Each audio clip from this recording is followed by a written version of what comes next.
Every purchase decision a human being has ever made, every single one, was driven by psychology before it was driven by logic. The customer who told you they needed to think about it was not thinking. They were feeling. The customer who said it was too expensive was not calculating. They were protecting themselves from something. And the customer who bought without hesitation, they were not being impulsive. Their emotions had already decided and their brain was catching up. If you want to sell consistently, you do not need a better product.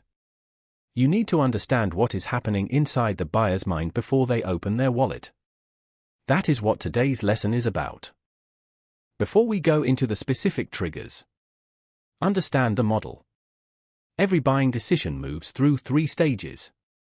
The first stage is emotional trigger. Something creates a feeling of want, need, fear, or desire. The second stage is rational justification. The brain looks for logical reasons to support what the emotions already want. The third stage is the decision, which is almost always an emotional conclusion dressed in logical language. This means your job as a seller is not to convince the brain. It is to speak to the emotion first. Then give the brain enough logical ammunition to justify what the emotion already wants. Miss the emotion, and the logic lands on deaf ears. Now let's go through the 7 core psychological triggers that drive every purchase. The first and most powerful is pain avoidance. Human beings are wired to move away from pain faster than they move toward pleasure. This is not a theory. It is a survival mechanism built over thousands of years. In selling, this means that a product which solves an existing problem will almost always sell faster than a product which creates a new benefit. People buy painkillers before they buy vitamins.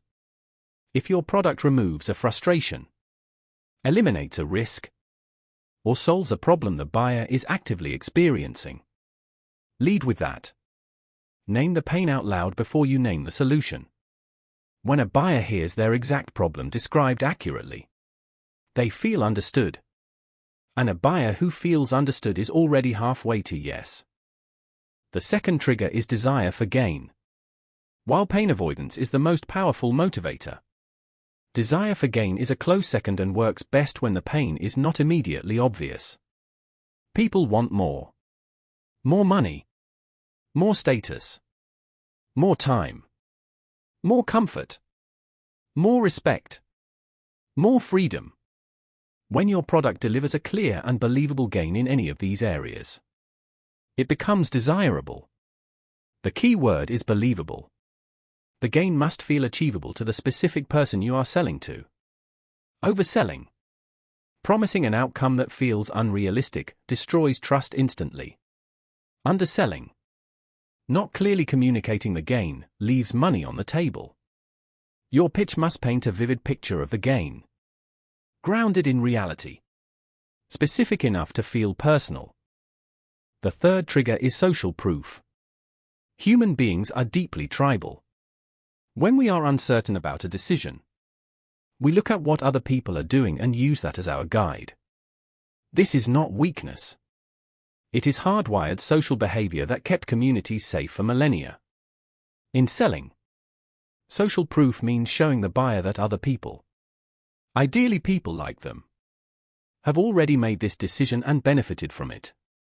Testimonials, reviews, numbers, before and after results, the names of known buyers.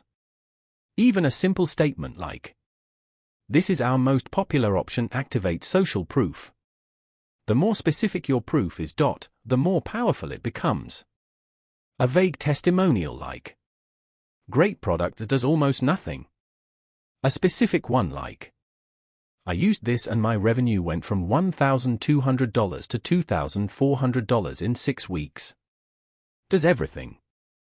The fourth trigger is scarcity and urgency. When something is limited, its perceived value increases.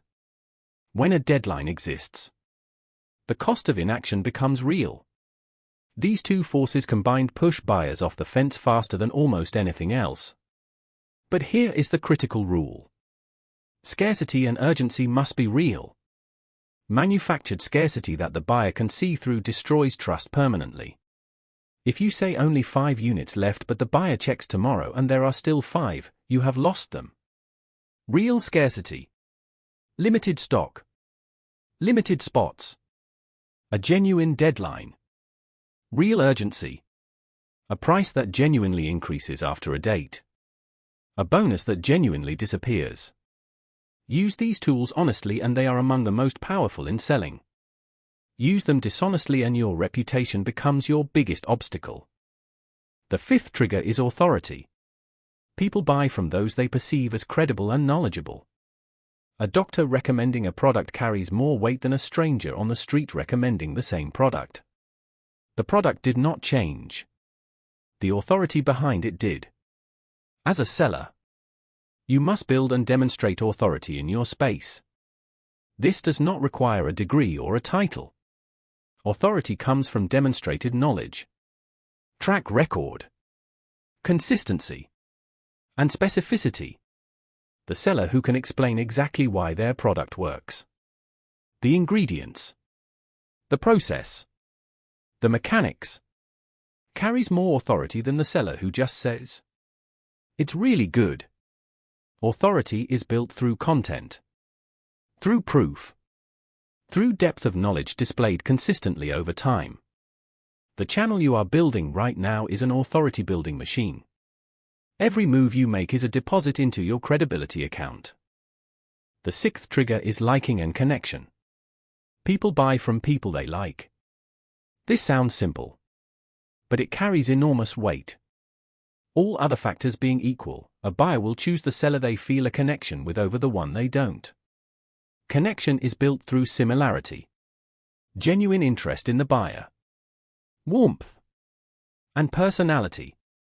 The seller who asks about the buyer's situation and actually listens builds more connection in 5 minutes than the seller who delivers a perfect pitch for 30. Mirror the buyer's language. Use their words back to them. Show genuine curiosity about their specific problem. Find a point of similarity. These are not manipulation tactics. They are the basics of human connection applied to a sales context. People do not just buy products. They buy from people. Make sure you are someone worth buying from. The 7th and most underused trigger is identity. People buy things that align with who they believe they are, or who they want to become. A person who sees themselves as a professional buys the higher tier option because the cheaper one does not match their self-image. A young entrepreneur buys the business book not just for the knowledge but because buying it reinforces their identity as someone who invests in themselves. A parent buys the more expensive school supplies because it aligns with their identity as a provider. When you understand the identity your buyer holds or aspires to, you can frame your product as an expression of that identity. You are not selling a product. You are selling them a version of themselves. This is the deepest level of selling, and the one that creates the most loyal customers. Let's put all 7 together so you have the full picture.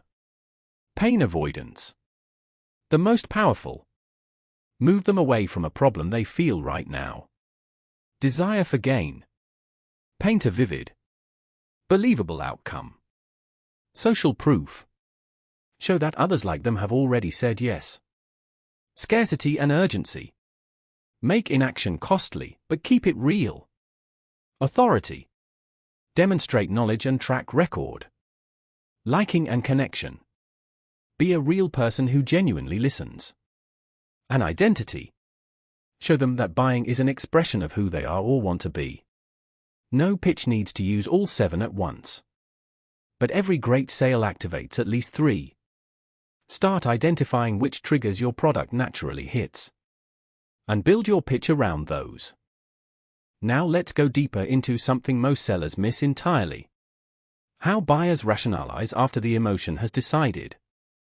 A buyer sees a product, feels the desire or the fear, and the emotional decision is made. But before they act, they need to justify it logically. To themselves.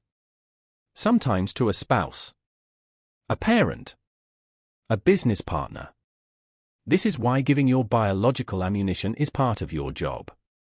Specifications, data, comparisons, cost per use calculations, return on investment. These are not what sell the product. They are what the buyer uses to explain the decision they already emotionally made. When you understand this, you stop presenting logic to create desire. You start presenting logic to remove the last obstacle between emotion and action. A critical skill in sales psychology is reading which trigger to activate for which buyer. Not every buyer responds to the same stimulus. A risk-averse buyer responds most to pain avoidance and social proof. An ambitious buyer responds most to desire for gain and identity. A skeptical buyer needs authority and specificity before connection. This is why the first part of every sales conversation should be dedicated to understanding the buyer, not pitching to them. Ask questions. Anything else will land. A community-oriented buyer responds to social proof and listen. Identify which category they sit in. Then activate the relevant trigger.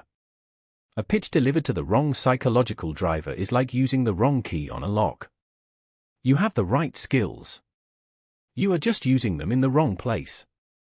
Let me show you how to build a pitch using this psychology in real time. Step 1. Open with the pain or the gain. Name the problem or the outcome before you name the product. Step 2. Introduce social proof early. Before the buyer has formed a strong opinion, show them others have already made this decision. Step 3. Build authority through knowledge. Explain how it works and why. Not just what it is. Step 4. Connect personally. Use something from what they told you about themselves. Step 5. Present the price anchored in value, with a real deadline or scarcity if available. Step 6. Give them logical ammunition. A number. A comparison. A calculation they can use to justify it to themselves or others. 6 steps. Every pitch. Adapted to the buyer type you identified. Before we close, the single biggest psychology mistake sellers make. They try to convince buyers who are not ready to be convinced. A buyer who has not yet felt the emotional trigger cannot be logically argued into a purchase. It does not matter how good your data is, how competitive your price is, or how well you present. If the emotional driver has not been activated, the logical argument has no foundation to stand on. The correct response when a buyer is not emotionally engaged is not to present more information. It is to ask a better question. A question that surfaces the pain, the goal, the fear, or the aspiration that connects them to what you are offering. One right question does more than 10 minutes of perfect pitch. Learn to ask before you present. Every time. You now understand the 7 psychological triggers behind every purchase decision. You know the 3-stage buying model. You know how to read buyer types and match your trigger to their driver. And you know the single biggest mistake that kills deals before they start. On the next upcoming video, we shall be looking at how to find buyers for any product in any market. Because the best pitch in the world means nothing if you are delivering it to the wrong audience in the wrong place. That lesson is coming. Stay tuned, and make sure you turn on the notification icon so you do not miss it when it drops. And drop a comment below right now, which of the 7 triggers do you think your product hits most naturally? I want to see your answers. Subscribe to Jonas the Salesman. New lessons every week. See you in the next one.